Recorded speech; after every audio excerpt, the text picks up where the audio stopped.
யாருங்க இவரு இப்படி இறங்கிட்டாரு? குதிரையில் சென்று டெலிவரி செய்யும் நபர்.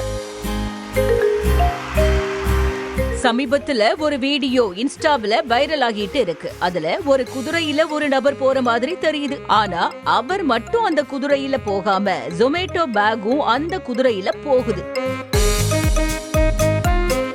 இப்ப இருக்கிற நவீன காலத்துல எல்லாரும் பைக்குக்கு மாறிட்டு வராங்க. ஆனா இந்த நபர் ரொம்ப வித்தியாசமான முறையில குதிரையில போய் உணவை டெலிவரி செஞ்சிட்டு வர்றதா சொல்லப்படுது. ஆனா இது குறித்த விரிவான தகவல் எதுவும் நமக்கு கிடைக்கல. இருந்த போதும் தற்போது இந்த வீடியோ சமூக வலைத்தளங்கள்ல வைரலாகி பலரது கவனத்தையும் ஈர்த்துட்டு வருது. இந்த செய்தி குறித்த உங்களோட கருத்து என்னங்கறத கமெண்ட்ஸ்ல சொல்லுங்க.